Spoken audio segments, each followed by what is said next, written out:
Vamos orar então. Curva a sua cabeça, vamos falar com o Senhor. Querido Deus e Pai de amor, nós te louvamos pelos amigos e irmãos, tua igreja, que com liberdade se reúne nesse lugar, para compartilhar, Senhor, da vida que o Senhor tem gerado através do teu Santo Espírito.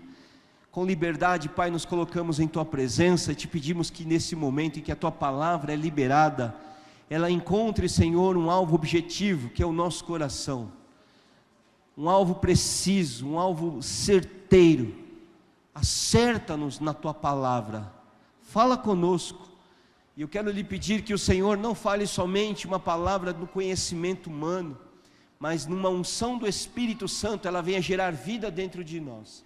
Precisamos dela. Amarramos o mal, repreendemos o mal, não temos parte com nenhuma ação contrária que tenta nos impedir de alcançar aquilo que o Senhor quer nos trazer. E eu te peço, glorifica o teu nome, exalta-te, ó Deus, instrua-nos, é o que eu te peço, em o nome do Senhor Jesus. E a igreja diz? Amém. Amém. Pergunta para o irmão que está do seu lado, está cansado? Um pouquinho.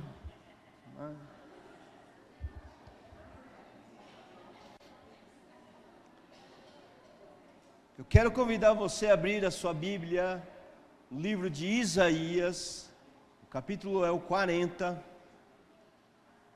já te falo a referência. Isaías, capítulo 40, a partir do verso 29 ao verso 31. Isaías 40, do 29 ao 31.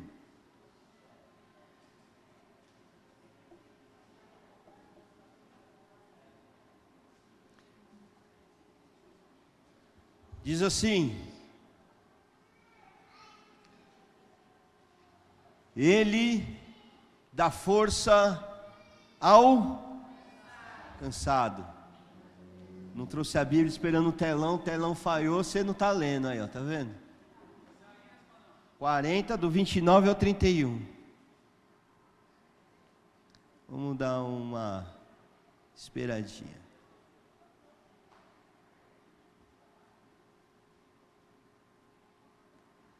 Vou contar até 3. 1, 2, 3.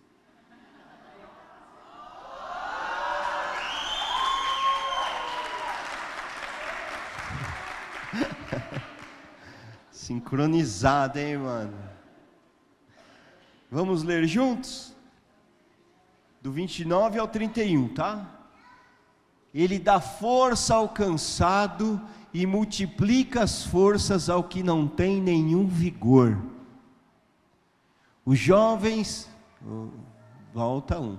Os jovens se cansarão e se fatigarão, e os moços certamente cairão. Mas os que esperam no Senhor renovarão as suas forças, subirão com asas como águias, correrão e não se cansarão, caminharão e não se fatigarão. Esse texto de Isaías está falando que existe uma promessa de renovo. Renovo, para gente que se cansa. Fala assim, para você ouvir sua voz, fala assim: Deus prometeu um renovo para todo cansado. Irmãos, e que se nós fizermos aqui uma análise rápida da nossa semana, ou da nossa vida, ou do ano que se está, que se estendeu aí, está no seu término, a gente pode olhar que tem muita gente cansada. Todo fim de uma jornada dá um cansaço. Perto de sair de férias, você não fica mais cansado? Sim ou não? Não é? Quando está perto das férias, você fala, não chega, estou cansado. Quando está terminando o ano também, dá aquela sensação de cansaço. Isso parece que é algo que acontece daquele ditado que parece ser apropriado: nadou, nadou, nadou e morreu, porque se cansa quando está vendo a praia. Se cansa quando está perto de chegar às férias, perto de algo que nós vamos viver, né? Final de uma maratona, final de uma corrida, final de jogo, pessoal do futebol aí, todo mundo fica cansado.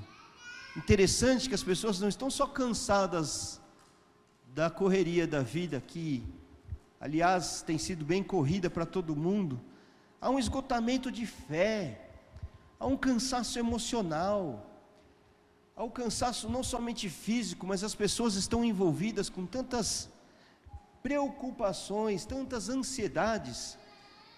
A vida está tão corrida nesse aspecto, que até para dormir é difícil. Por quê? Porque as pessoas não desligam os pensamentos. Até para descansar, as pessoas não conseguem descansar. Não sei se você já conheceu ou conhece alguém assim. Pessoas que até no momento de ir descansar, se cansam. Eu já vi isso muitas vezes. A pessoa fala: para onde você vai hoje? Eu vou viajar. É mesmo isso, eu marquei uma viagem. Vou para a praia, legal, vai lá descansar. Volta no domingo à noite, como? Mais cansado que foi. Até para descansar, até na hora de dormir, na hora de deitar, de colocar a tua cabeça no seu travesseiro e dormir, as pessoas estão tendo dificuldade de descansar. Irmãos, estamos numa geração que não estamos descansando. A vida nesses últimos dias, nesses últimos anos, está quase sem folga. Interessante, mais uma análise aqui, até para quem não faz nada na vida, você pergunta para ele: como é que está? Ele vai falar: estou na correria.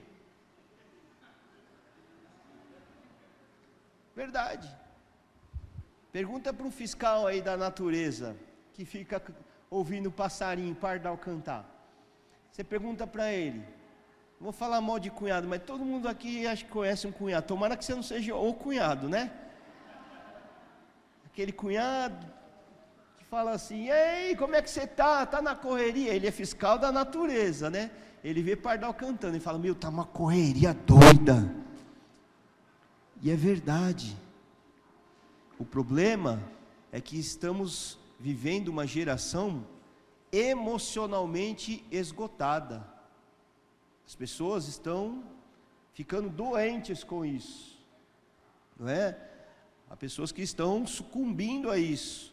Mas aí nós olhamos um texto que fala assim, que Deus dá força ao cansado, Deus renova o cansado. Então nós precisamos enxergar aonde está esse descanso que eu quero encontrar. Esse descanso não está numa programação onde eu falo: eu vou tirar meu atraso de sono, eu vou dormir hoje 12 horas. E você vai ver que não consegue dormir nem 6. E a gente percebe que mesmo dormindo às 12, acorda ainda mais cansado, quebrado, esgotado. E isso tem desanimado muita gente, inclusive gente da fé. Vamos no culto? Não, porque eu estou cansado. Irmãos, nós precisamos olhar para a palavra e entender aonde está o nosso descanso, porque nós precisamos encontrar descanso em Deus. Senão, a nossa jornada, que não é curta, estamos correndo uma maratona, não estamos correndo uma corrida de 100 metros, ela precisa de renovo, ela precisa de restauração do Senhor, porque tem muita gente cansando da família e desistindo do casamento, porque está falando assim: eu estou cansando de propósitos, de sonhos, abandonando projetos, porque eu estou cansado. E o pior, o extremo, cansando da vida e tirando a dádiva da vida. As pessoas estão cansadas de viver. A gente acha que isso para pessoas que não têm fé, ou para pessoas... Não é verdade. Nós precisamos compreender o que Deus quer nos ensinar nessa manhã. E eu quero encontrar descanso em Deus hoje aqui. Você quer junto comigo? Diga amém. Então nós vamos observar essa promessa. No verso 31 fala-se que os jovens e os moços se cansarão. Mas não é só para os moços que se cansam, é para todos aqueles que estão na jornada da vida. Todos aqueles que de algum momento vão olhar para suas forças e vão dizer: acabou, não tenho mais força.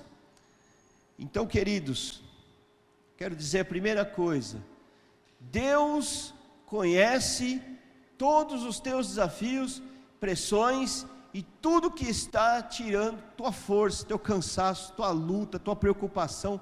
Deus conhece. Deus sabe tudo aquilo que você está pensando. Tudo que cansa, tudo que nos cansa, Deus sabe. Deus conhece. E eu quero convidar você a abrir agora em Isaías 64, 4. Vamos encontrar então esse descanso em Deus. Avança um pouquinho aí, Isaías 64, 4. Diz assim: porque desde a antiguidade não se ouviu, nem com o ouvido se percebeu, nem com os olhos se viu um Deus, além de ti, que trabalha a favor daquele que por ele espera. Outras versões dizem assim: Deus trabalha para aqueles que nele confiam. Deus trabalha para aquele que nele espera. Então nós vamos começar a entender aqui os princípios dos descansos, do verdadeiro descanso em Deus. Sabe por que nós estamos tão cansados? Porque estamos lutando com as nossas forças, porque estamos fazendo com as nossas habilidades. E eu quero dizer para você: você não tem força suficiente. Eu não tenho força suficiente. Deus começou a nos ensinar hoje aqui: eu sou aquele que trabalha por você. Descansa em mim, espera em mim, confia em mim. Então, pastor, esse cansaço, então podemos afirmar que é falta de esperar em Deus, é falta de confiar em Deus, é falta de deixar Deus trabalhar? Eu lhe digo, sim. Sim. Deus está aqui dizendo que Ele trabalha para aqueles que nele esperam, para aqueles que neles confiam. Agora, quem não confia no Senhor está trabalhando. E quando eu estou trabalhando, Deus não está trabalhando. Tem situações que nós estamos cansados, porque nós estamos trabalhando há anos nela. Tem situações em sua vida, seja pessoal, familiar, emocional, que nós estamos dizendo: Senhor, eu não aguento mais porque eu estou cansado. Talvez, hoje Deus está aqui te dizendo que você se cansou porque você não colocou na minha mão. Você não esperou em mim, você não confiou em mim, por isso você se cansa. E ele disse aqui em Isaías 64: aquele que espera, aquele que confia em mim, eu trabalho.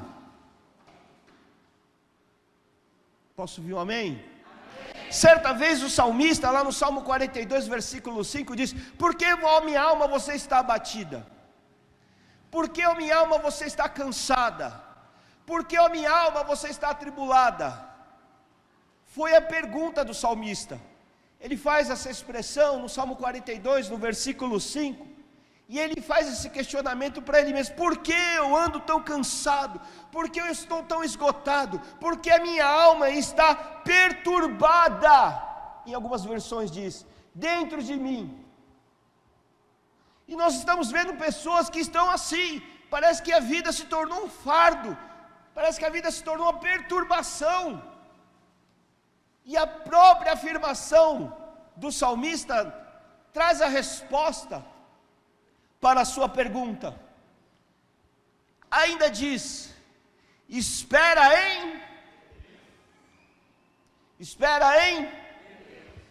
em Deus, pois ainda o louvarei pela salvação da sua face. Nós vamos olhar para a Bíblia e nós vamos entender que Deus está nos convidando a confiar nele, convidando a entregar não somente a nossa canção, ou uma oferta, ou um dízimo, mas entregar a nossa vida na mão dele e confiar. Nós nos cansamos quando não fazemos isso. O salmista está dizendo, hoje Deus está nos dizendo, nós estamos tão atarefados com coisas e acostumamos a resolver as coisas e temos um sério hábito de querer controlar tudo. Nós queremos controlar tudo, nós queremos fazer tudo do nosso jeito, nós queremos fazer tudo como convém nos fazer. Nós queremos administrar, nós queremos controlar, nós queremos determinar as coisas, e nós percebemos que na vida as coisas não funcionam assim, e quando as coisas estão fora do nosso controle, nós estamos perturbados. Quando as coisas não saíram do jeito que eu esperava, do jeito que eu sempre quis, eu sempre lutei para que isso acontecesse, e Deus está dizendo, pois bem, você está cansado, você está frustrado, porque você luta na tua força, e você nunca colocou na minha mão e não deixou trabalhar. Cansados. Meu irmão, se você olhar para a Bíblia, e aqui não nos resta muito tempo, nós vamos encontrar centenas de versículos bíblicos que falam sobre esperar em Deus, centenas de convites, centenas de palavras de Deus dizendo, espera em mim, confia em mim, coloque em minhas mãos, entrega para mim. Sabe por quê? Porque Deus está nos convidando a entregar na mão dEle, porque nada no teu esforço, por mais boa intenção que você queira fazer as coisas, por mais esforçado que você queira fazer as coisas, Deus não quer o teu esforço, Deus quer a tua confiança. Porque se alguém se esforça e faz, não tem glória nenhuma de Deus nisso, a glória é tua, porque você se esforçou. Você fez na tua competência, na tua habilidade, você fez conforme as tuas forças, mas Deus está dizendo, não entregue a mim a tua força, entregue a mim a tua fé. Eu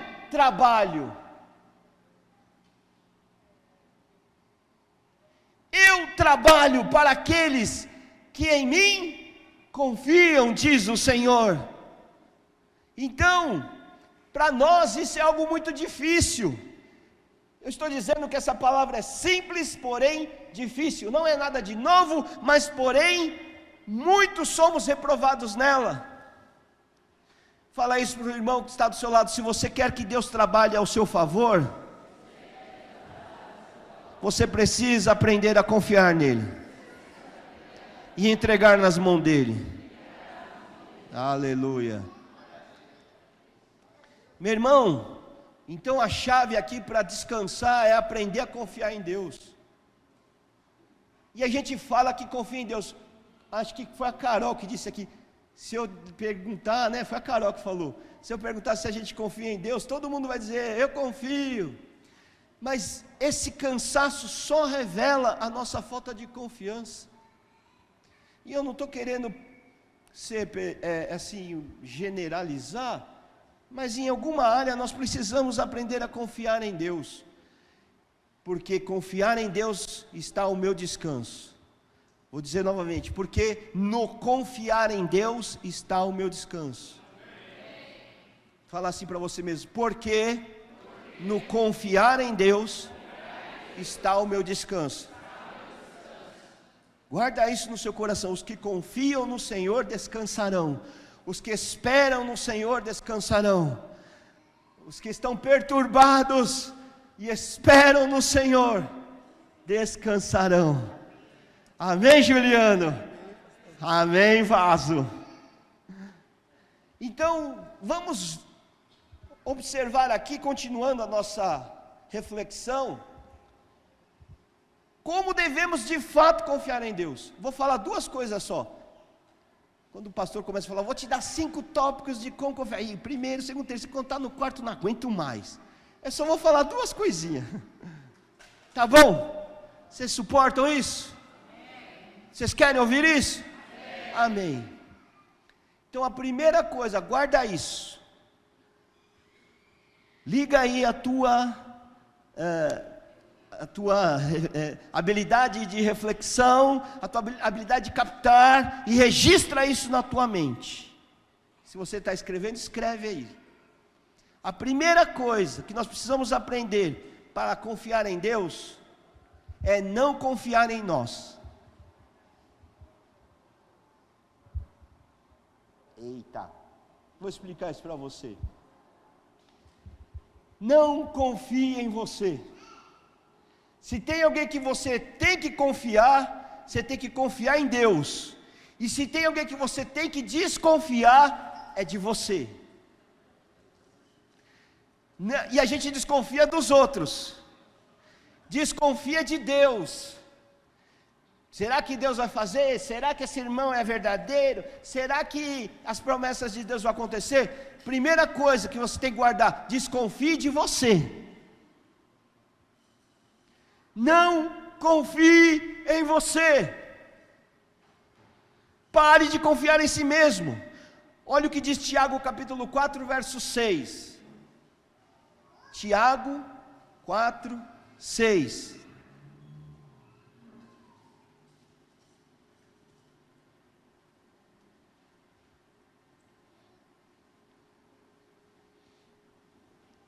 Coloca aí. Antes ele dá maior graça, portanto, diz: Deus resiste aos soberbos, mas dá graça aos humildes. Eu tenho aprendido sobre soberba e humildade. Soberba é aquele homem presunçoso que ele sabe que ele faz, ele sabe que ele pode, ele sabe que ele tem força, ele sabe que ele tem condição, que ele tem habilidade, que ele tem recursos, que ele tem dinheiro, que ele tem competência, ele é articulado, ele tem preparo, então ele é confiante, ele sabe que ele pode falar com as pessoas. Uma vez eu estava conversando com uma pessoa aí numa festa, sei lá, festinha de criança, e ele falou assim: olha, esse negócio de ir para a igreja, eu não vou na igreja não, eu não preciso de ir para a igreja. Eu falei: é mesmo, você não precisa da igreja? Por que você não precisa da igreja? Não, porque o negócio da igreja é para gente fraca. É mesmo, e você é forte? Não, eu sou bem resolvido. Eu falei assim: glória a Deus, porque eu preciso do seu, porque eu sou fraco mesmo. Eu sou fraco, por isso que eu estou aqui. Nós precisamos entender que eu não tenho a força suficiente, eu não tenho habilidade suficiente, eu não tenho controle de nada. Meu irmão, quem tem controle dessa vida? O cara pode fazer plano aqui, ó. Eu vi isso no noticiário semana passada. Casal de lua de mel na praia, foi nadar, o cara morreu afogado, 20 anos. Quantos projetos nós vamos voltar para nossa casa, nós vamos construir, nós vamos viver, nós vamos fazer um monte de coisa. Morreu, ela voltou viúva, a moça, 19 anos. Quem tem controle da vida? Quem pode dizer eu controlo alguma coisa aqui na vida? E quem pode dizer eu confio nos meus planos? Confia como? Salmo 34 diz: entrega o teu caminho ao Senhor, confia nele, e o mais ele fará. Primeira coisa que a gente tem que tirar a confiança do que eu posso fazer, para começar a olhar para aquilo que ele pode fazer. Provérbios 3, versículos 5 ao 7.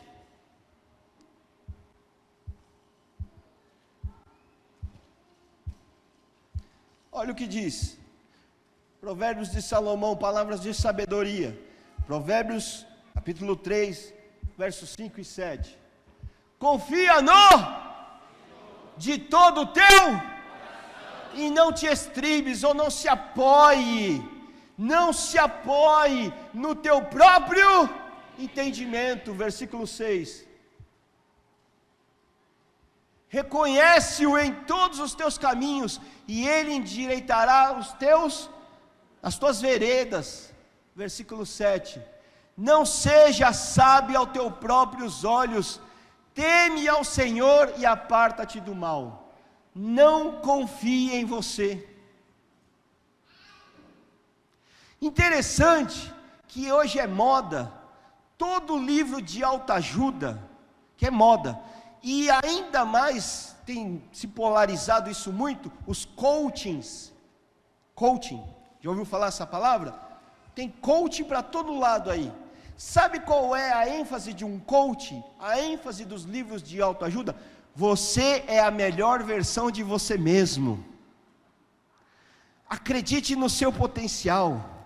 Você tem que acreditar nos teus sonhos. Você pode realizar. Isso é uma técnica de venda, uma técnica comercial. Mas se eu olho para o Evangelho fala tudo ao contrário. O Evangelho fala assim: não acredita em você.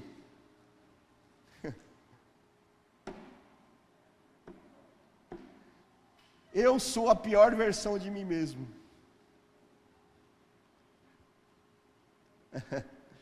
Ai, ai. Então não adianta ler livro de autoajuda e falar assim: eu posso, meditação, eu consigo, eu posso, eu confio no meu poder de realização, eu tenho a força, He-Man, sou poderoso, sou incrível, sou fantástico, sou sensacional, eu tenho que entender, eu não sou nada, Deus é tudo. Eu não posso nada, mas Filipenses diz: eu posso todas as coisas. Entrega a tua vida na mão dele e confia nele.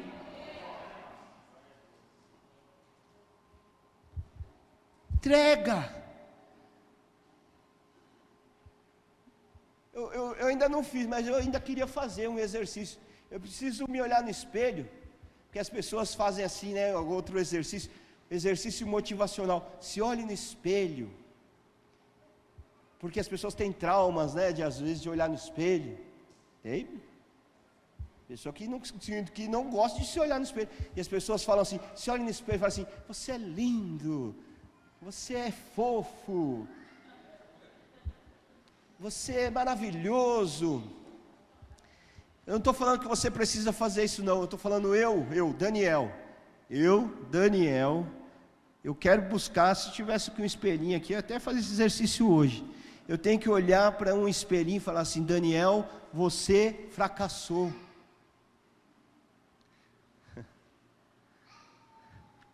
Daniel, você não tem força. Daniel, você não pode nada. Daniel, você é um sem vergonha.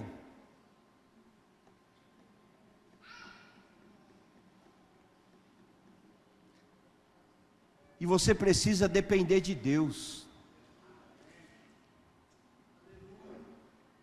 Você precisa entender de uma vez que Deus tem que ser Senhor da tua vida. E toda vez que você tentar, você vai se cansar. Aprenda a confiar e seja dirigido por Ele. Coloca a tua vida na mão dele e deixa ele guiar a tua vida definitivamente, Daniel. Fala isso para o seu irmão: para confiar em Deus, é preciso descrer em si próprio. Amém? Olha, agora existe algum extremo nessa verdade que eu estou dizendo. Tem muitos que falam: eu não creio em mim, eu sou um miserável, eu sou um lascado, eu sou um zero à esquerda, mas também não confia em Deus, mas também não acredita naquele que é a força, naquele que é o poder. Aí lascou. Aí, né, irmão? Aí complicou, porque ele não acredita nele, em si, e também não acredita em Deus. Para onde que vai esse camarada? Para a cova. Vai para a cova. A gente precisa acreditar em alguém. Fala assim: eu tenho que acreditar em alguém. Amém? Você tem que acreditar em você? Em quem você tem que acreditar? Em Deus. A gente tem que aprender isso. Olha, irmão, vou te dar um exemplo aqui trágico de alguém que acreditava muito no seu potencial. Já ouviu falar do rei Saul? Sim, amém? Rei Saul era homem de Deus, rei ungido por Deus, e ele ia para uma batalha, e chegou lá na batalha, ele viu lá o exército dos filisteus, e Samuel, que era o sacerdote, disse assim: Saul, me espere, eu vou chegar aí 7 dias, nós vamos oferecer holocausto ao Senhor, depois do sacrifício nós vamos liberar o povo, liberar o exército, e aí você vai para a batalha. Entendeu, Saul? Entendemos, entendi.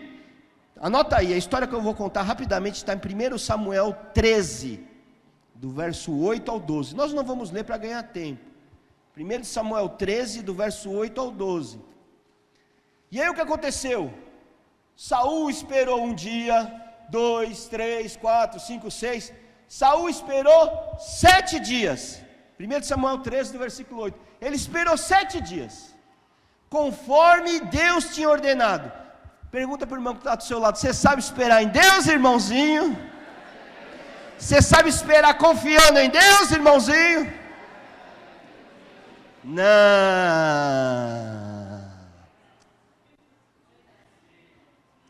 Ei, irmãozinho, olha só o perigo. Saul esperou quantos dias? 7 dias. Deus falou através de Samuel: espere 7 dias. Só que aconteceu algo que fugiu do controle de Saul. Saul viu o exército dos filisteus se arrumando, com as espadas afiadas, o exército mobilizado. Ele viu o povo: e aí, então, nós estamos, cadê? Deu a hora aí, ó, tá na hora, vamos lá, vamos para a guerra. E aí Saul coloca a mão na cabeça, fala assim: puxa vida, cadê Samuel? Está demorando, o exército está aqui preparado, o inimigo já está rangendo os dentes, parece que as coisas estão fugindo do controle, então eu preciso dar o meu jeitinho. E aí Samuel falou que: me espere que eu vou fazer o holocausto, eu vou fazer o sacrifício. Saul falou: então, eu sei, eu já vi, eu vou fazer então do meu jeito. Saul pega os bois, Saul prepara o holocausto, Saul mata os bois, Saul fala: glória a Deus. E aí a gente quer colocar uma roupa de religiosidade para a nossa incredulidade. Mas eu confio ainda, eu confiei a nada. Mas eu estou fazendo tudo direitinho. Está fazendo do seu jeito? Saul fez do jeito. Saul deu os pulos dele, irmão. Dá seus pulos, Saul. E aí chega Samuel. E Samuel olha, e ele confronta Saul, fala assim: Deus não te ordenou, Saul, para que você esperasse, confiando, mesmo que parecesse tardio, mesmo que parecesse que estava demorando, mesmo que as coisas aparentemente se mostrassem que fugiu do seu controle. Por que você se antecipou? Por que você não esperou? Irmãos, eu olho para a minha vida, as maiores, vou falar um palavrão não, que não pode, né, pastor pregando, as maiores sujeiras, você entendeu, né, que eu fiz na vida, foi por preceptação, foi por não saber esperar, falar coisa que não tinha que falar na hora certa, tomar atitude que não era para ter tomado, murmurar, não esperar, não acreditar, não confiar, não permanecer, só deu ruim.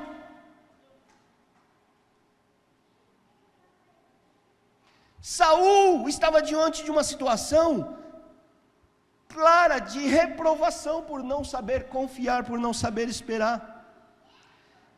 E sabe o que aconteceu com Saul? Foi reprovado diante de Deus.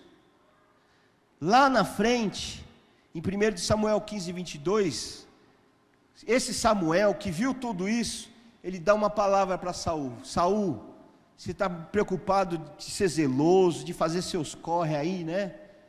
Você está preocupado em fazer o seu zelo, com zelo.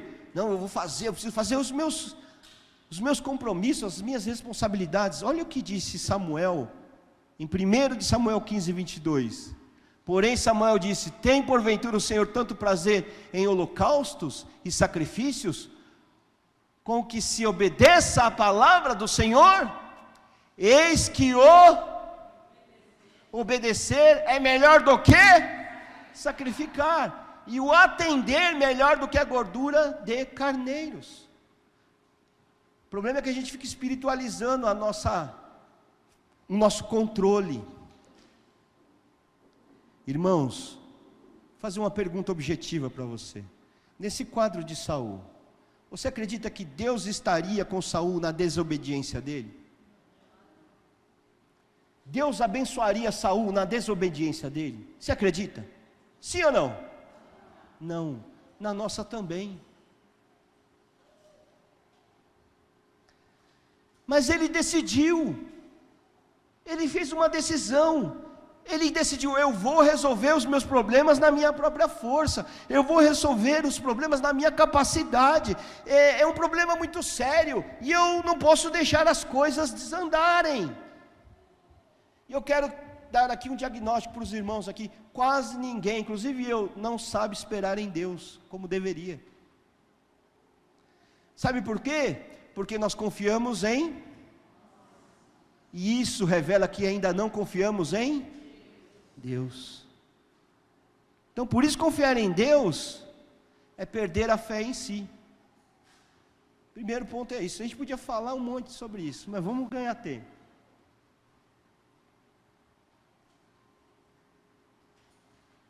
Segundo a reflexão da fé, primeiro é não confiar em você, a segunda é confiar que Deus é fiel e vai fazer. Fala assim: eu tenho que confiar que Deus é fiel e vai fazer. Amém? Isso é um exercício. Eu tenho que colocar os meus olhos nele. E isso não é uma inércia.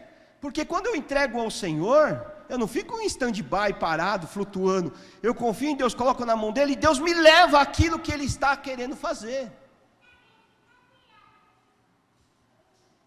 Deixa eu te dar aqui um objetivo de reflexão. Moisés,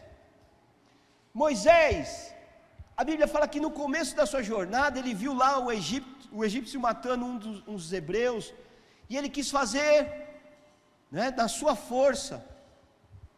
Ele falou: não pode, isso aqui, do coração dele já queimava, libertar o povo hebreu. E quando ele viu lá um egípcio chicoteando, batendo, afrontando, ele quis fazer na força dele. Na força dele, sabe o que ele fez? Ele saca a espada e mata o egípcio. Eu vou livrar a mão do Egito, do hebreu. Então ele vai na força dele. Produziu o quê? Frustração. Moisés foi para o deserto. Moisés colheu, sabe o quê? Ele colheu nessa frustração, questionamento: eu não nasci para isso, eu não sirvo para isso. Quantos de nós também não está assim? Lutando e produzindo morte. Frustrado. Depois de 80 anos, fala assim comigo: 80 anos se passaram. Aí Moisés estava forte, na sua força em que ele lutou com a espada. Você acha que um senhor de 80 anos tem o mesmo vigor? Deus olha para Moisés e falou assim: olha, Moisés, você está fraco? Tô. Você está cansado? Tô. Você tem capacidade? Não. Você tem condição? Não. Então vamos começar a conversar. Vem cá. Está desestimulado? Tô. Está com direção alguma? Não, estou cuidando de ovelha do meu sogro aqui no deserto. Não tem mais propósito, só estou esperando a morte chegar. Não posso fazer mais nada. Aí Deus chega para Moisés. Eu estou aqui conjecturando, tá, irmãos? Deus pega aqui e fala assim: Vem cá, eu tenho uma tarefinha fácil, bem simples para você. É mesmo? Qual é? Ó, você vai até Faraó. Você conhece Faraó, né? Conheço. Ele é o homem mais poderoso da terra. É mesmo, então. Você vai lá e você vai olhar nos olhos dele e você vai dizer assim, ó: deixa o povo de Deus sair, porque eles vão me adorar no deserto. Larga agora esse povo, deixa eles sair. Por quê? Porque eles vão lá e você não vai ganhar nada em troca, hein? Não vai ter tesouro para você, Faraó, não tem recompensa nenhuma. E se contente de eu não te matar. Tarefinha simples. Pergunta para o seu irmão: era fácil ou era difícil? Pergunto para você: Moisés tinha força para isso? Aí Moisés fala: mas quem me envia? Na força de quem que eu vou? Para o que eu vou falar para Faraó? Você vai falar, sabe o que? Que o eu sou te mandou. Em nome do eu sou, vá. Em nome do eu sou, liberte em nome do eu sou, declare em nome do eu sou, seja fortalecido e ande no meu poder. Eu não posso. Continua acreditando que você não pode, porque você agora está sendo chamado a acreditar naquele que pode.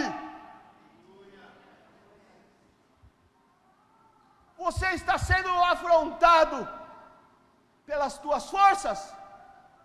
Diga para ela: eu não posso mesmo, mas eu decido hoje buscar aquele que pode fazer tudo.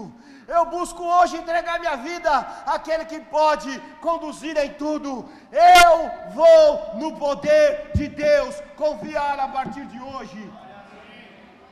É um exercício. Irmãos, veja Jonas.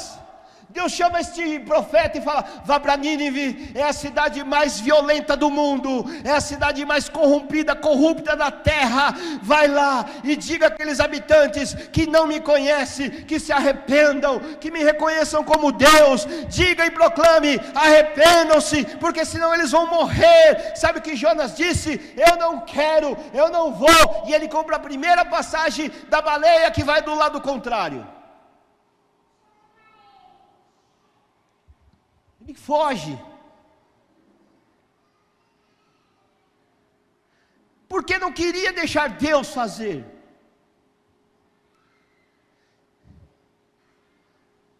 Via de regra, nós também somos assim. Quando Deus chama Abraão ou Abrão e fala assim: deixa a sua casa, Deus não deu direção nenhuma. Deus falou: olha, eu estou te dando um mapa, tem GPS, liga o Waze, a direção está certinho para você ter segurança. Deus fala assim: sai e deixa eu te conduzir.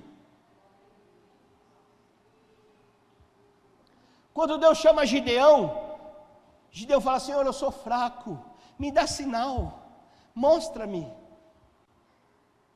E Deus fala assim: ó varão valoroso. Deus no poder dele queria fazer. Deus no poder dele. Quando Deus chama Esther para desafiar o rei, quando Deus chamou Maria para gerar Jesus no seu ventre, a resposta inicial, sabe qual foi?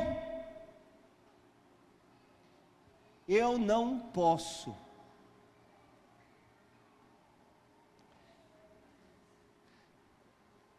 A gente não tem mais tempo, a gente podia ficar aqui falando tanta coisa, mas quando Deus chama, e a gente fala assim: eu não consigo, eu não posso, eu não tenho condição, Deus fala: é um bom começo.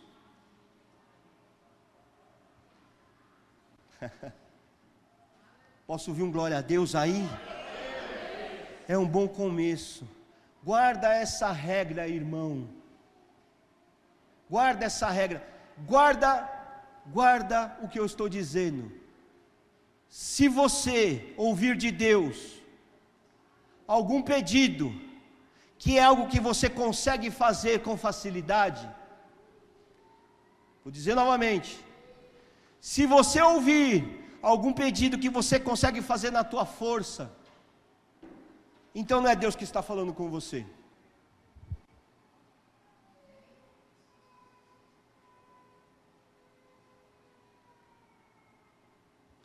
Agora, se Ele te mandar fazer algo que você não consegue, ou que você está tentando e está cansado, está frustrado, cansou, não consigo fazer, é justamente porque Ele quer fazer através de você. Ele quer fazer por meio de você. Ele quer fazer porque a glória Ele não divide com ninguém. A glória é de Deus. Fala assim: toda a glória pertence ao Senhor. Romanos 11:36 diz: porque dele, por ele e para ele são todas as coisas. A Ele, pois, a glória para sempre. Amém. É por Ele, é através dEle.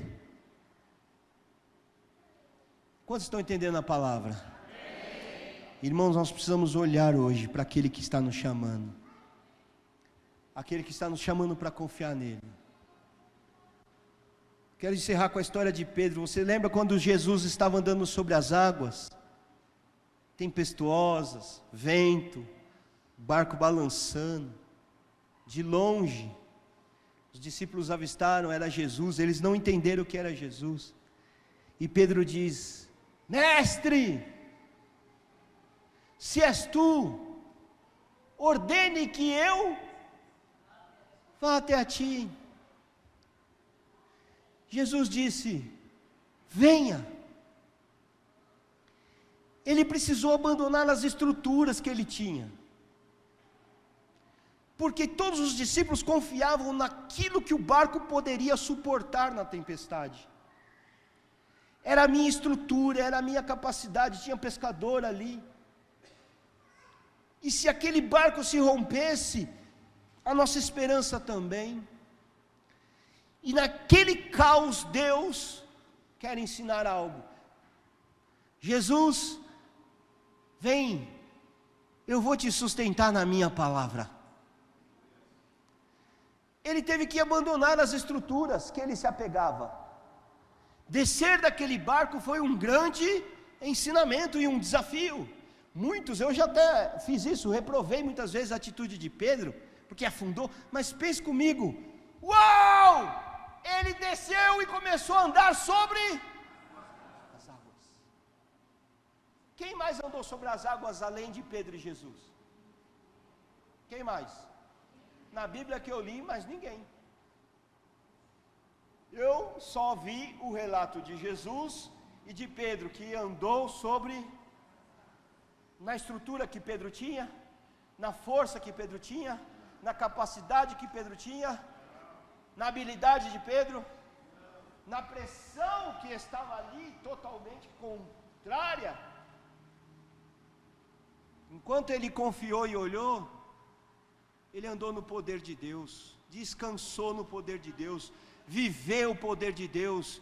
Quando ele tirou os olhos do Senhor, o Senhor ainda lhe ensina: Pedro, não esqueça dessa lição, olhe sempre para mim, eu te salvo, eu te ensino.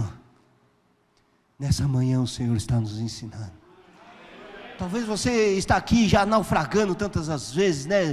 E está cansado de tanta tempestade, e o Senhor está estendendo a mão e levantando você, dizendo: eu te ensino, confia em mim, eu te sustento, no meu poder você pode andar.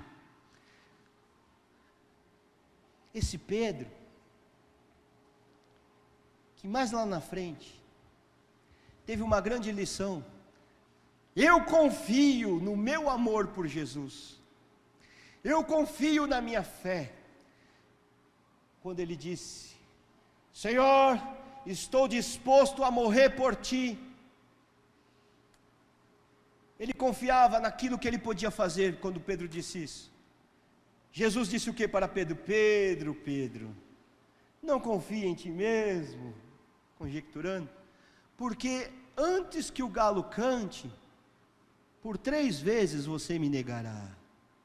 Você confia no que você pode fazer, mas eu sei que você não pode. Não, mas eu vou, mas eu me esforço, eu morro se for preciso. Guarda isso, é muito complexo e é muito sério. Não confie nem no seu amor, pela sua família, nem por Deus, nem pelas pessoas. Você ama essa pessoa que está do seu lado? Não confie no seu amor. A gente precisa confiar no amor de Deus derramado em nosso coração. Eu vou só conseguir amar essa pessoa que está do seu lado, não com o meu amor, mas com o amor de Deus.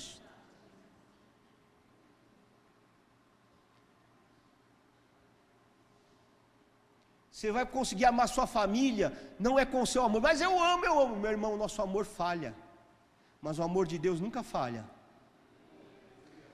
Até para amar, a gente precisa confiar no amor dele. Eu não sei, eu não confio se Deus me ama. Não confie, porque essa é a régua do seu amor. Desconfie. A sua régua não serve. O amor de Deus foi revelado. Confia nele, ele ama você e pronto.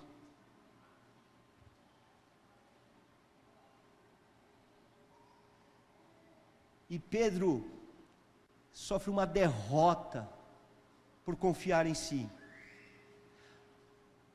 Pensa comigo, passaram-se os anos, Jesus ressuscitou, passou 40 dias, Jesus ressuscitou, depois 3 dias, 40 dias na terra, depois ele foi embora.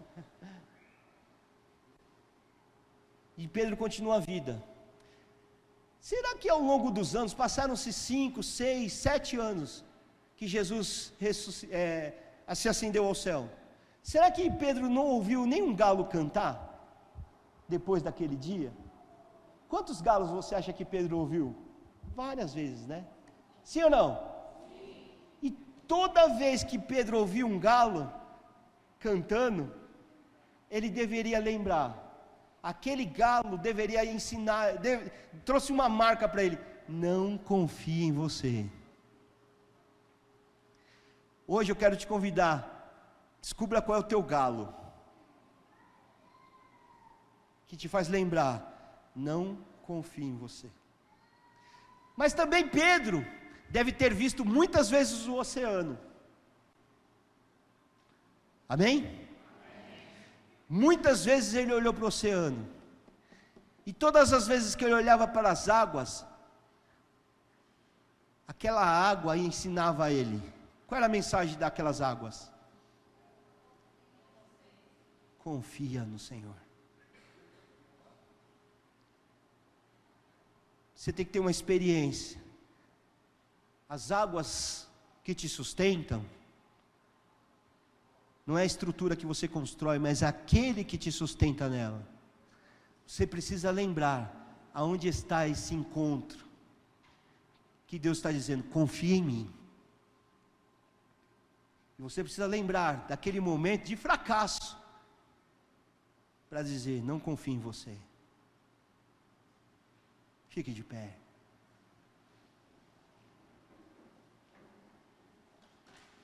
Levanta a sua mão para o céu. Será que Deus quer fazer coisas ainda na tua vida? Não só resolver problemas, porque nós seríamos muito simplistas em dizer: olha, confia que Deus vai resolver seus problemas. Óbvio que não. Deus quer que você resplandeça a glória dEle. Deus quer ir além de te dar soluções. Deus quer que você viva por Ele e para Ele. Que você resplandeça na sua família. Que você resplandeça no teu trabalho, na tua faculdade, onde você estuda. Que você resplandeça ao anunciar o Evangelho, a estender as mãos para outras pessoas. Isso é muito além de resolver demandas da nossa vida. E no descanso do Senhor, Deus vai te usar para a glória dEle. Para ser um homem que pronuncia a palavra. para ser uma mulher que declara a palavra, que ensina os teus filhos, que vive aquilo que crê. Deixa Deus usar você.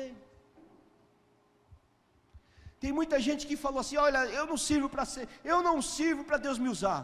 E acha assim: oh, Deus nunca vai me usar. Que engano, porque você confia nas tuas experiências, ou nos teus traumas que você está pegado aí. Joga isso fora. Entrega a tua vida para o Senhor. Deus quer revelar a glória dEle na sua vida. Deus quer que você seja uma bênção. Deus quer que você multiplique isso. Eu quero dizer para você, eu não tenho competência, eu não tenho condição nem de pregar essa palavra aqui para vocês hoje. Eu não tenho nenhuma habilidade para pregar. Mas eu creio que Deus me colocou hoje aqui para falar o que Ele quer falar. Eu estou falando para você. Vamos colocar os nossos medos, anseios, até os galos que nos fazem lembrar o quanto eu fracassei.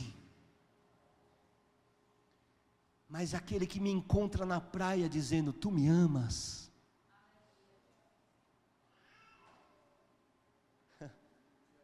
E com o amor de Deus, ele é curado na praia. Esse é um encontro com Deus. Feche os seus olhos, põe a mão no seu coração. São duas coisas simples.